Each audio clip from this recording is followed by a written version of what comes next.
Kita justru diwarisi limbah yang harus diselesaikan seperti itu. BLBI itu Pak, tahun 2004 itu diselesaikan tuh, dengan release and discharge. 2002 dikeluarkan aturannya. Ada orang ngaku punya utang, ya saya punya utang sekian ke negara karena dulu bank saya mau mati dikasih uang. Ngaku utang, sudah dicatat. Tiba-tiba ada yang protes. Oh, itu proses pengeluarannya SKL, surat keterangan lunas itu ada KKN-nya, ada korupsinya. Karena ada korupsinya, masuk ke pengadilan. Samsul Nur Salim itu dia hutangnya itu kepada negara itu 4,7 sampai 4,8 triliun. Dia ngasih barang-barang tambak dan macam-macam, itu nilainya hanya 1,1. Berdasar penilaian dan sudah dilelang harganya segitu. Lalu ada yang lapor, ini ada korupsinya. Dicari korupsinya sampai masuk ke pengadilan. Betul korupsi, kata hakim pengadilan negeri. Naik banding dia, betul korupsi, kata hakim pengadilan tinggi. Tapi begitu sampai di Mahkamah Agung, bebas. Lalu yang disalahkan pemerintah, orang koruptor kok dibebaskan? Loh, yang bebaskan itu pengadilan. Kita kan tidak boleh masuk ke situ, ke pengadilan. Ada yang menganalisis itu permainan dengan hakim. Lihat, kita kan tidak boleh. Hakim main atau tidak, kita kan tidak boleh masuk.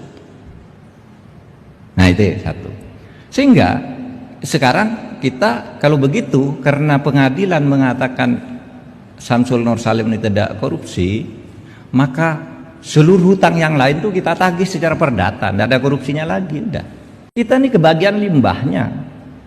Pada zaman Pak Jokowi, pemberian HPH, pemberian tanah kepada orang pada zaman pemerintahan kami ini, itu tidak ada.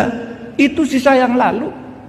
Kalau kita buka datanya, tahun 2004 sampai 2014 itu belasan juta hektar dikeluarkan. Sebelum itu jutaan hektar dikeluarkan. Nah, zaman Pak Jokowi itu melanjutin karena sudah ada komitmen dari pemerintah sebelumnya.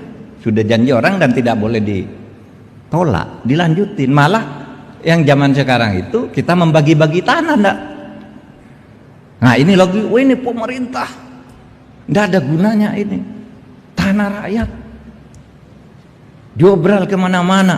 Nah, saya katakan ini limbah dan kita sulit menyelesaikan ini. Karena misalnya kita mau ngerampas tanahnya orang, ini milik negara, dia sudah punya kontrak yang sah dengan negara pada waktu itu.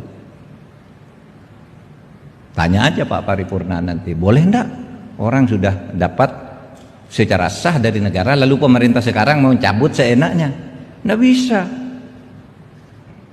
Sebuah hak yang diberikan oleh negara secara sah, perjanjian yang dibuat secara sah baik antar orang dengan orang maupun negara dengan orang, itu berlaku sebagai undang-undangnya bagi yang membuatnya. Mau dicabut nggak bisa, hanya bisa cabut dengan perjanjian baru. Seperti waktu itu Freeport misalnya, itu kan milik negara, kenapa tidak dirampas? Jangan begitu. Dulu Freeport itu ada kontrak dengan pemerintah, ketika kan dicabut nggak bisa. Dulu kontrak ini dicabut dengan undang-undang tidak bisa membatalkan kontrak. Karena kalau setiap undang-undang bisa membatalkan kontrak, semua milik orang yang lalu-lalu sah secara hukum perdata bisa diambil semua oleh undang-undang. Oleh sebab itu nego dengan Freeport, nego pelan-pelan sampai dapat 51%. Nah, ini yang terjadi, banyak kebijakan-kebijakan yang terjadi, lalu kita yang harus